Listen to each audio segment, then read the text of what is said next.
for like to for all we cook for more that they do the list. Yeah.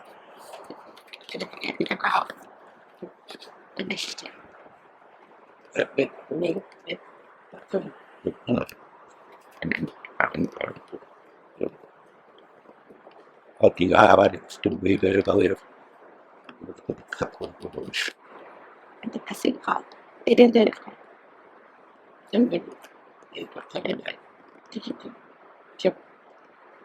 Praise be to God. I think you are eagerly waiting for the end of the day after the long travel and long sessions. I hope that you're having a good time and praying that the Lord will bless each and every one of you. Yeah. As I indicated in the morning session, that I'll be talking about women as leaders. Women as leaders is something that I think even in Brethren assemblies, so we think less of, maybe. But the impact that women have done in ministry, I think many of you who have been doing pioneer work, first time when you go to a new place, you all would have found out that women are the first one to come to the church, and then later on, brothers get added. And in the same way, I'm sure that many of you sitting here have had the impact of women, the support that that is behind you, or in other ways also, which I have personally experienced. Since we have only one woman here, I'm sure that the Lord will bless each and every one of us, and also especially God. From the people who does service very done. Yeah, no, I can't get the war in there. So should the fact that something that others are check it. Cool. Yep. Okay. But I say about my own life, I was born in a family of 5 children. Some of you would have already heard it. I have 2 elder sisters. I have a younger brother whom you saw in the morning, and I have a younger sister also. So when my mother was carrying me, she prayed to the Lord and said, God, give me a son. And if you give me a son, I will see that he will walk on the way of the Lord. She just said, stand up so. Now that is not a very complicated prayer, right? It's a prayer that any woman will pray. There'll be 2 daughters, and then they earn for a boy. She prayed, and I was born. My mother passed away when I was 24 years.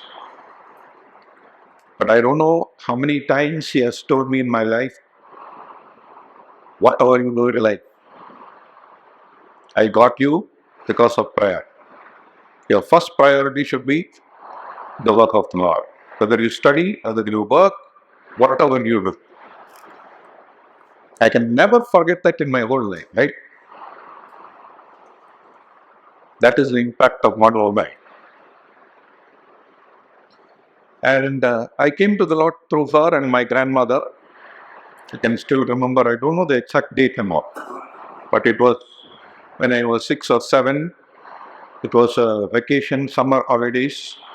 I still remember the room where we sat, my grandmother, my dad's mother, and my mother sitting together and telling the story of the rich friend of the Lazarus.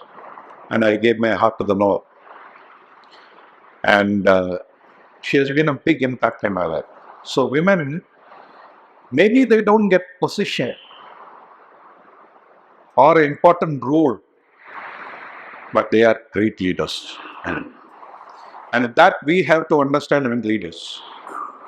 As leaders, we should understand that and encourage. and see that there are enough activities for women in the church and you will never regret it. Yeah, I know even in my church, we have a very strong women's group, sisters group. We have a Tuesday prayer meeting in the assembly where they all gather. There is one meeting that is happening in the house, which is going for many years. Because in some Hindu homes, they don't send their wives to the church. They say, you want to go to the home? Okay, don't go to the church. So like that, we have a sister in our assembly. I was talking 10 years back. Her husband said, don't go to the church. If you want to go to the house, you pray, no problem. So she did. She got saved. For many years she was going in. And then she said, I want to go to the church. So seeing her good conduct, he said, okay, go to the church, don't get baptism. I said, okay. So he went. Then after many years, she wants to get baptized. And she could not find a way. And you know how the Lord opens the way? One day, her daughter, her friend asked her to come to a church. It was a Pentecostal church. She went. She went there. They gave baptism on the same day for her. He made her how to do it. She came back and told, I got baptized. Now daughter got baptized. So why I should not get baptized? So you get baptized, but you don't ask me to come. I get she got baptized. So think about, he's still not a believer. This sister is coming to the church for more than 15 years.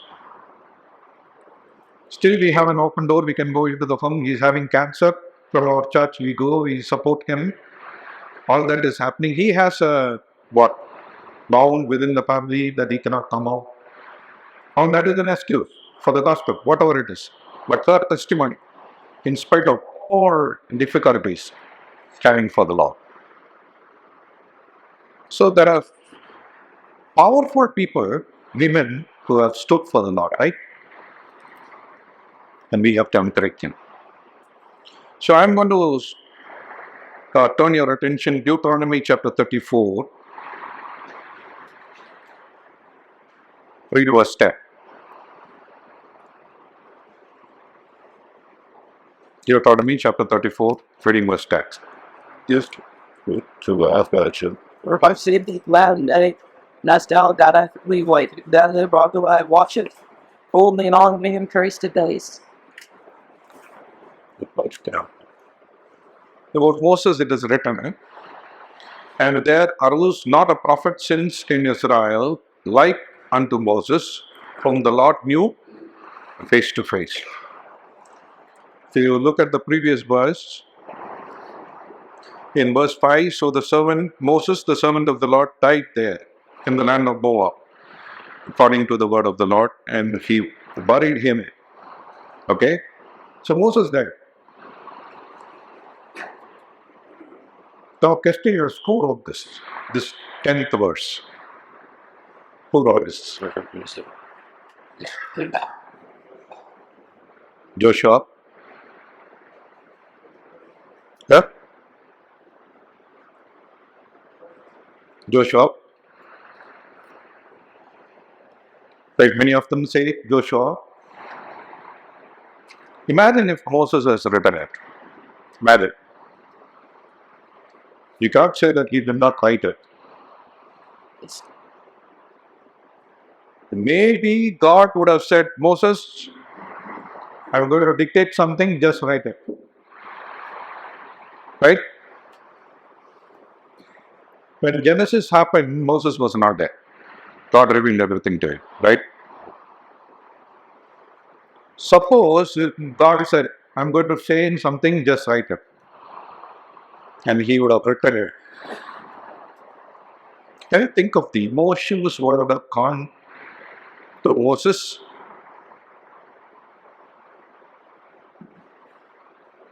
He was a great leader, but none of them acknowledged that, right? the children of Israel never acknowledged that you're a great hero when he was alive. Or murmuring or so much of troubles they gave to him. To the extent that he said, I thought you take away my name.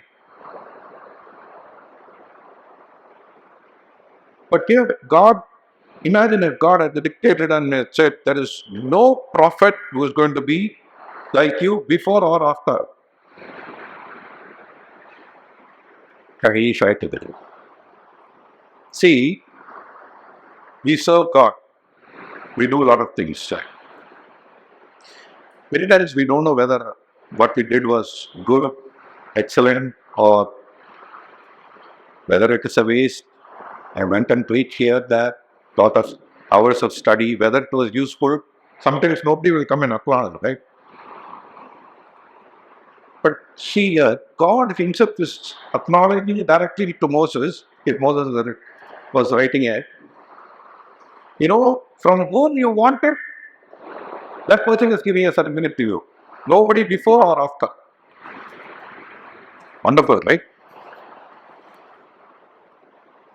So there is one theory that Joshua would have written it, but there can be maybe an option also where Moses himself would have written it. God dictated it before his death, write it down. But for such a great leader coming up, there were 6 women who were a great inspiration in his life. 6 women. So we cannot discount their life.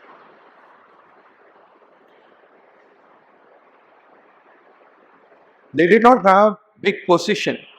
You know, if you look at the whole Bible history, we can see Deborah, Hannah, Ruth, Esther, Mary, all great leaders. But position-wise, maybe only Esther or Deborah. But others, they're great. Some of the women are greater than us, you know, naturally. And that's a big challenge for us. Suppose I say 6 women, who do you think? Who are they? You know that? Mother, sister, wife. Everybody in the city saw was right.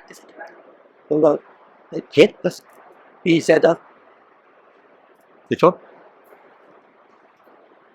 The mother, sister, wife, huh? Pharaoh's daughter, to all the midwives. Let us look at his mother, Jochebed.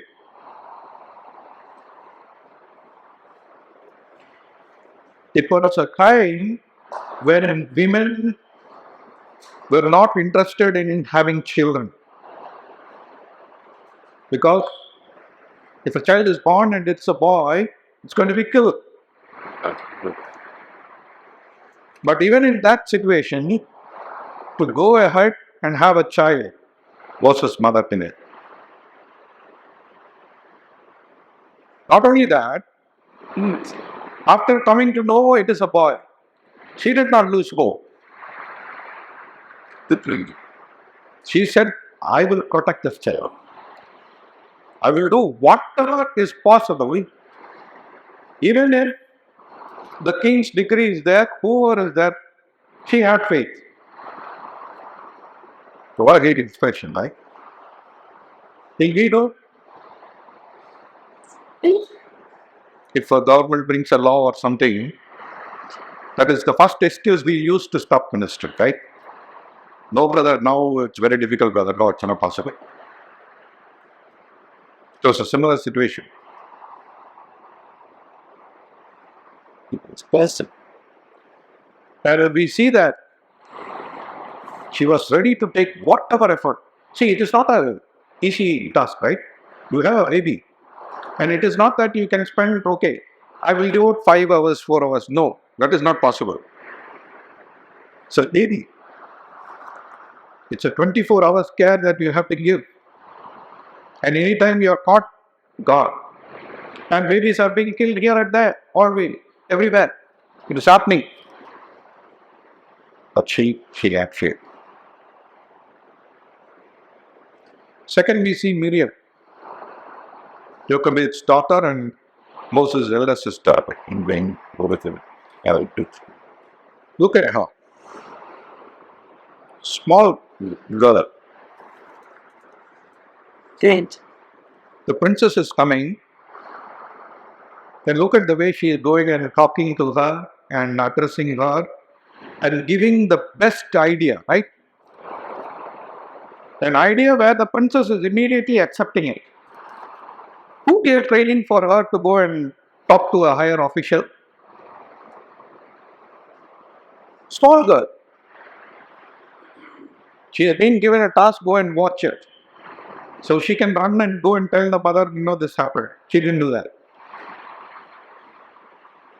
She immediately knows there is danger, she has to do something.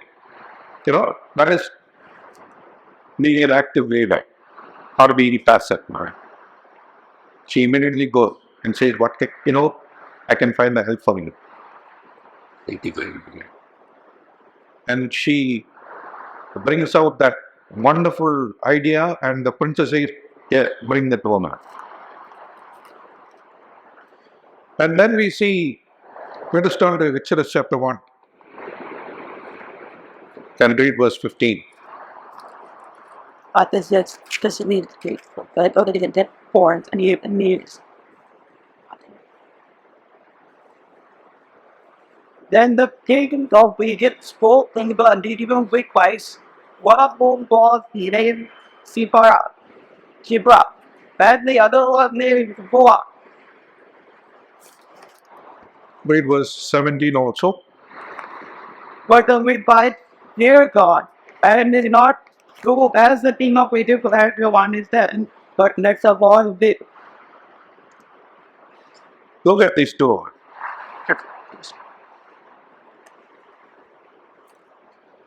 The lowest class of women, right? Midwives. It says, the king of Egypt spake to the Hebrew midwife. Okay? It's a direct command that is given to them. The king is standing in front physically and saying, go and kill all the male babies. But the verse says, but the midwives feared God and did not as the king of Egypt. Just think what courage this is.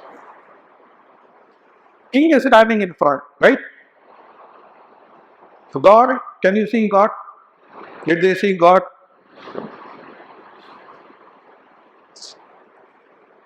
That is the courage they had in their heart. They feared God. I will not fear the king. They are not big soldiers anymore. They are ordinary midwife. Suppose they decided to obey the king. What would have happened? I put the send you there. And they, Yeah? They could have given excuse, Hey, I have a baby at home. I have a father I have to take care. My husband is not well. Who will take care of them? Right? If I don't kill the baby, I will be killed. I'm coming for this job because my home is having difficulties. Right? She can give an excuse. No. She feared God. What a great example for us. See, this king is not an ordinary king, right? This king is not an ordinary king. He is the most cruel king that we know. Everyone likes babies, right? We all like babies. You see a baby, nobody say, brother, smile. We automatically smile, right? If you look at the baby itself, we get a smile. We all like babies. This king is saying, kill babies. How cruel you can be. And that king is standing in front of you and saying, you go and kill the babies. Right? Otherwise, you will be killed. They were not afraid of that king. But they feared God. Then see how God honors them.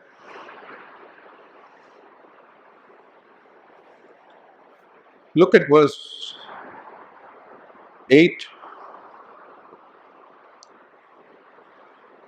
Look at verse 8. Read the verse. Not it was for happened. Chapter 1 and verse 8. What is about flipping over embryo we did. And we talked a little bit of What is the name of the king? Well, Naomi. You don't know his name. Right? No name is given. A new king. Look at verse 11. Therefore they did set over them taskmasters to afflict them with their burdens. And they built for Pharaoh precious cities, Pithom and Ramas. Taskmasters, officers, government officers. What is their name? You know.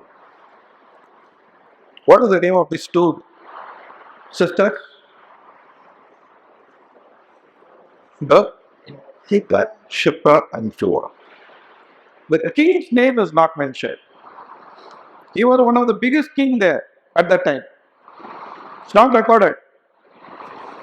They were great government officials, big position. We don't know their name. Shipra and Pua, we know their name. Ordinary women.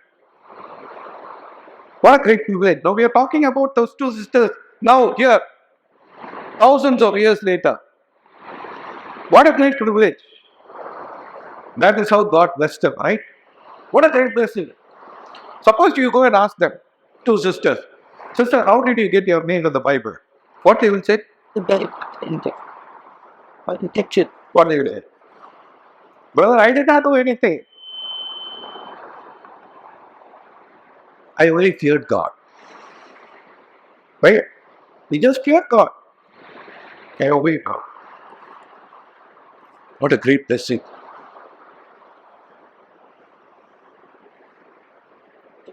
How is our faith? How is our relationship when you think about the things that is against us and an invisible God? God not only recorded their names, so come to verse 20. Therefore God dealt well with the midwives, and the people multiplied and waxed very mighty. They feared God. God blessed them and recorded their names in the scripture. And then it says, God dealt well with them.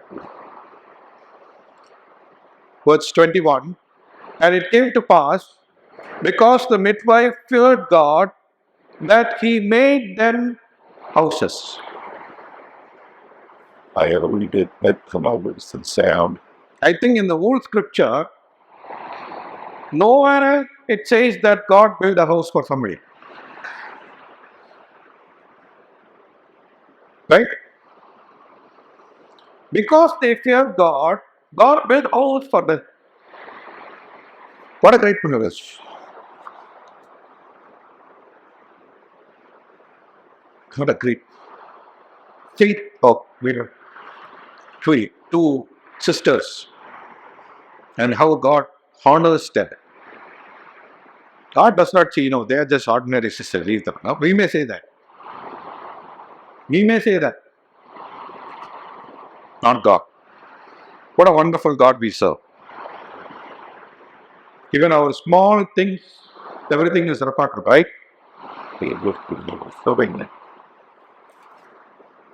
And we are going to give account direct to him, not to anybody else. Why? Because nothing will be dismissed or eliminated. Everything is recorded. Whatever you did, good. Nobody would have seen it. God knows. God will give reward for that. And here we see how God rewards the two sisters.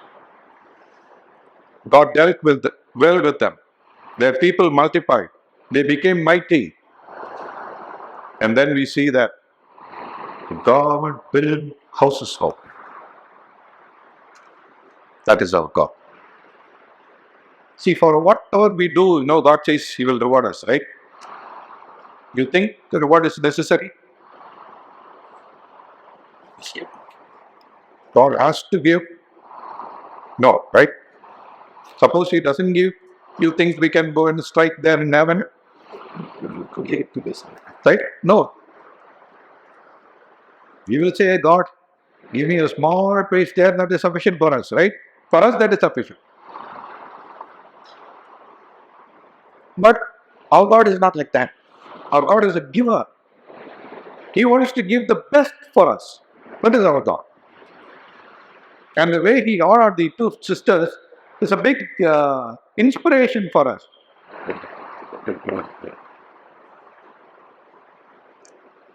King standing in front and giving, not a request, not a choice, commandment.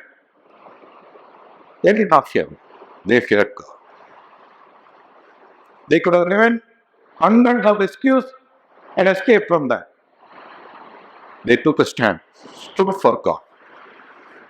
That is what we are expected to do, right? As leaders, we have to set example. These are leaders. But what great way they are challenging us, even in this time. We don't have that much of difficulty, right? Where the death is right in front of you. Wow. So here we see a wonderful way how God is honoring them and how boldly they stood for God. So we saw Jochebed, mother of Moses, Miriam, sister of Moses, had two midwives, and Moses' wife. Anyway, much is not recorded about her. That itself is a plus point. In the morning I was telling, Moses was a leader who was working 24 hours and his father-in-law is coming and telling him, you cannot do this. Imagine being a wife to that person. There is no sisters here who are married. Even if we've been doing few hours of ministry, our sisters are not, they come and complain and say, you don't have time for this, you don't have time for a work, you go and do all the things others. Imagine this wife being a husband of, being a wife to Moses. 24 hours he's talking. She never complained, or we don't see anything negative written about her in the scripture, right? That's a big question. Nothing negative, really positive. Actually, at one point he saved his life.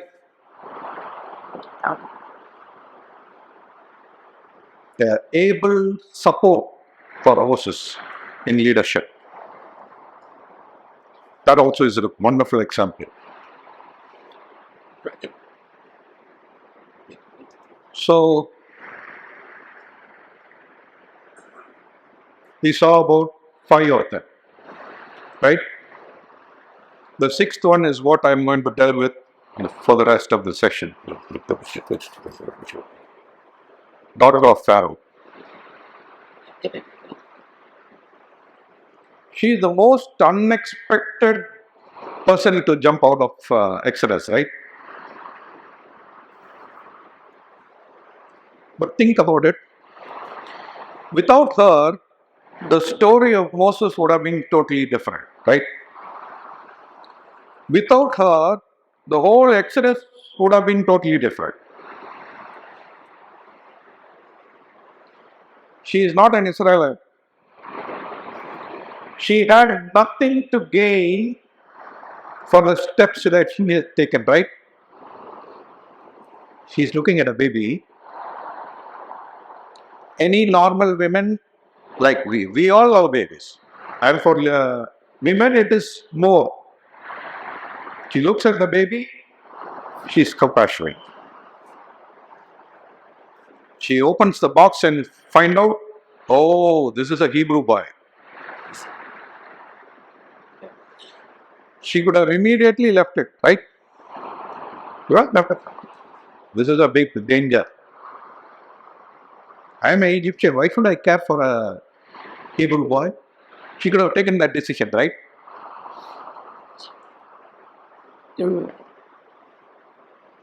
Her father is the one who is bringing this law. So she has danger right in her home. Right in her home, danger is there.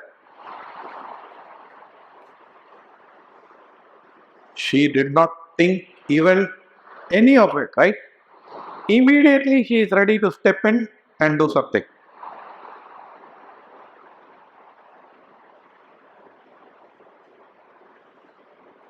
That needs courage.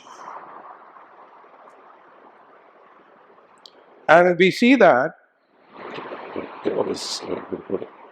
it is not an impulsive or emotional decision that she put, right? It is not something that, one time, we also take many days. Sometimes we go for ministry here and there and we say, brother, I'll support you. Don't worry. Every week I will come. That's an emotional decision. After that, we don't even hear from them. Or we also do that. This is not like that. Come to chapter 2, verse 6, it says, See there, nobody. You ever say with others that whether it's likely, and she adds some aspect dying that I could in all of them is going to so here we see the first time she saw, here there is a reason she did not take that decision. But she's moving forward.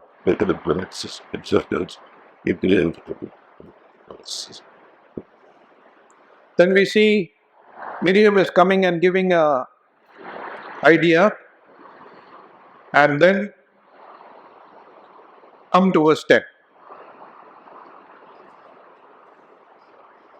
And the child grew, and she brought him unto Pharaoh's daughter, and he became her son. And she called his name Moses, and she said, because I drew him out of water. Now, she's not taking an emotional decision, right?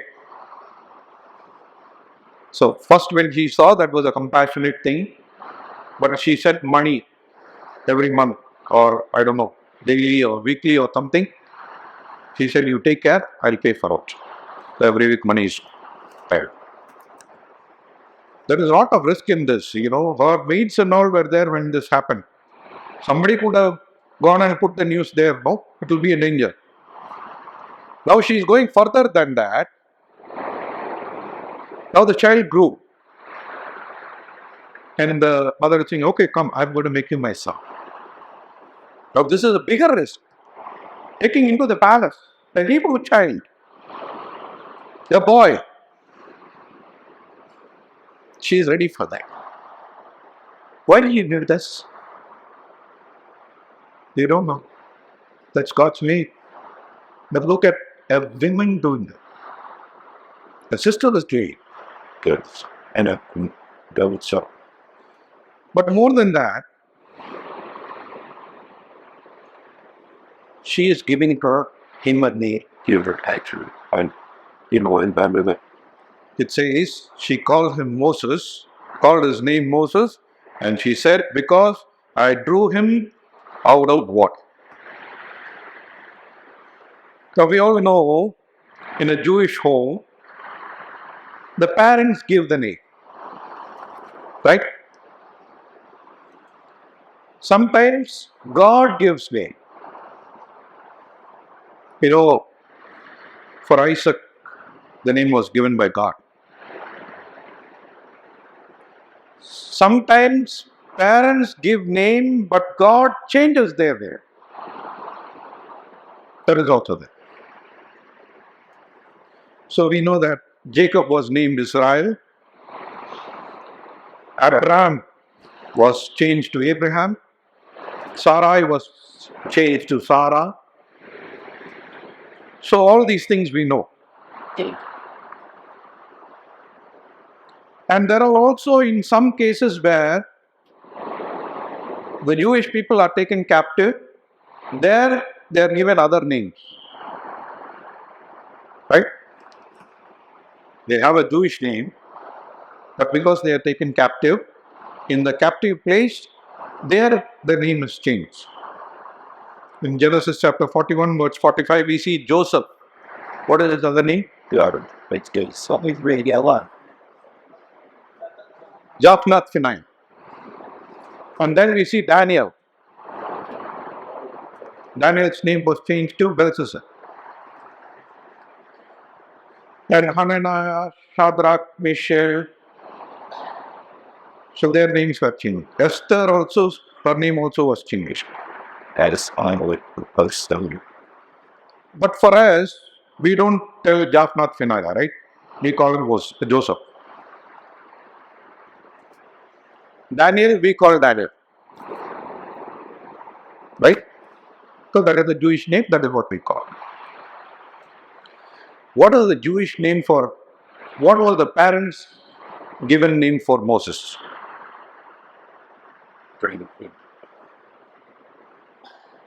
Moses, the name given by daughter of Pharaoh. What was his Jewish name?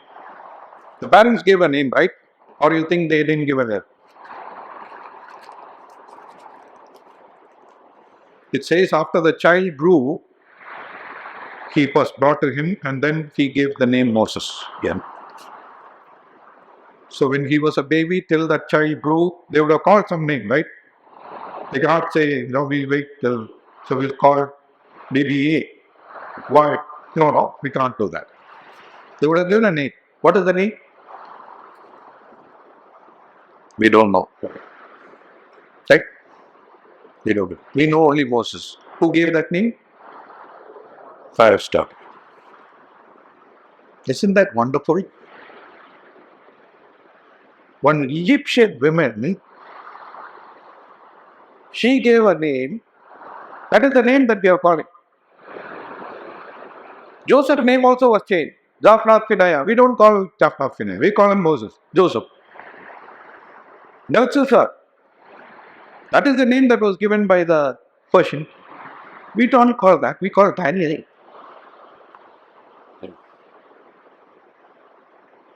Come to chapter 3 and verse 4. Exodus chapter 3 and verse 4. If the Lord does that, we thank us very deeply of daughters we did. Suddenly we take wave the outer winter, and that I'm overjoyed also, and it back in the ground high. Who is calling this? Is we line up process in this counter. Jehovah God was calling him Moses. Who gave that name? Firestar. God is calling that name. See what a great honor God is giving for the daughter of Pharaoh. This is this. Jewish parents, they would have given a name. He knows, God knows that. I am calling the name that she gave. What a great privilege. Jehovah God also called. We are calling, Bible calls Moses. God also is calling the Savior. That's a great test. Why? Now when you look back, we see, there were so many occasions when she could have just ignored at God. She did not need to step in. Nobody would have questioned her, right? Will we go and ask? Nobody. I am daughter of Pharaoh. No, my father has very good excuse to give. But no. She took the baby out of the basket from the river. She saw that the child is growing healthily. She was ready to pay for that. When the child grew, she gave a name, made it her own son. And you think God will forget it? You think God will just leave it like that? No. That is how it goes. You've called the name Moses. I have called the same name. You just finish. That is how it goes.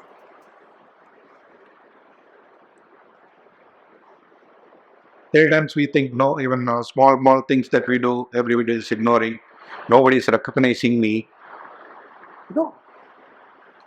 Whatever you do in the name of the Lord, with the best of motives, God will never forget. Rather, nobody would have seen it. Your own wife will not know. If God has seen it, you did with the right motive, God will honor. This is a great example for it.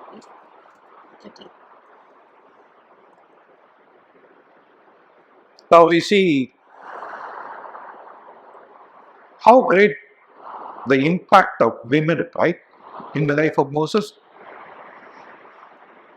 He became a great leader, but look at the imprints all these women are putting in his life. He had to deal with it. And we do that. We think, I should do big things, great things, those things. No. Whatever we read were big things. I think that midwives and all, it's something that is beyond comprehension. What courage they had. Which Bible school they went and learned? The inner conviction they had. Courage. Fear God. I will fear only God. Whatever happens in my life. Even if I die, I'm ready to die. Right? That is the decision they take.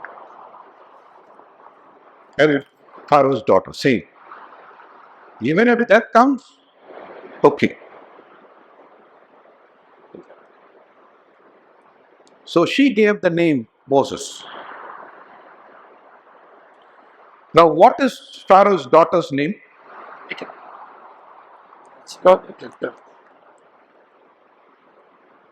What is Pharaoh's daughter's name?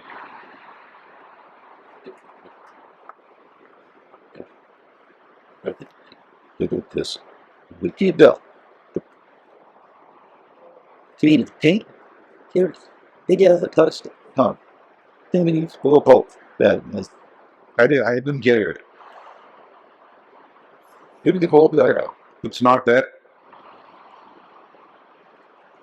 It was a talk. Went back to it. Turn with me to 1 Chronicles chapter 4 and read verse 14. 18. 1 Chronicles chapter 4.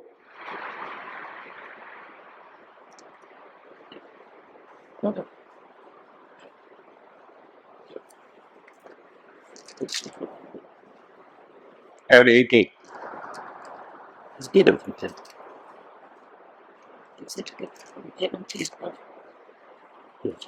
I know it.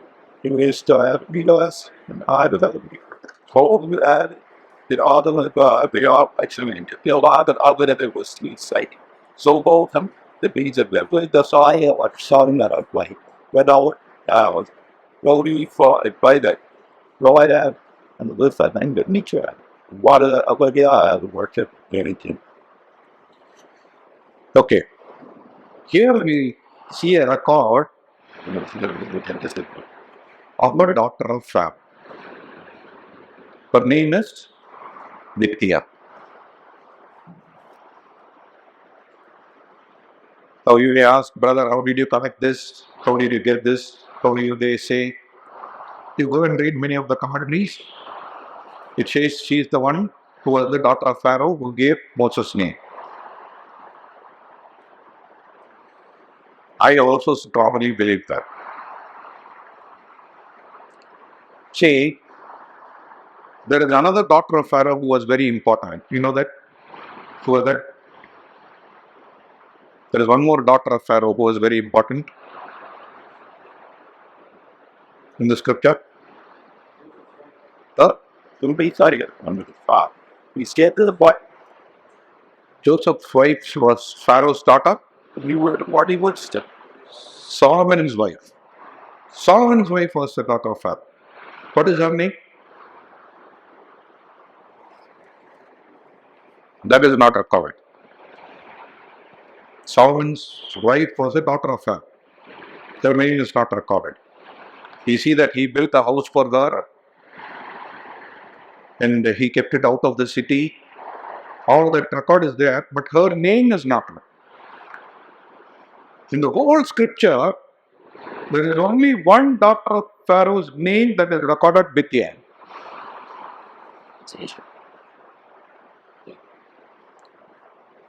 So the Bible scholars are saying, the explanation they give for this verse is, you took one son who was not your son and made him your son, and you gave him a name.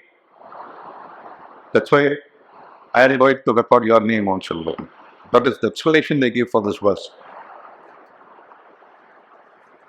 And just think, if there should be a daughter of Pharaoh whose name should be recorded in the scripture, you tell me anybody else? She's the only one she's worthy for her name to be put there, right? Scripture, it is as I told in the morning, it doesn't give too many things. Very, very concisely everything is recorded. So if it is recorded, there is a purpose and it has a meaning. Now, how did she comes in Chronicles? We don't know, okay? Now let us imagine, okay? Don't ask me brother from which chapter, no, okay? We leave all that, just imagine. Lascia lasciate che tanto libero. Enter the lilies.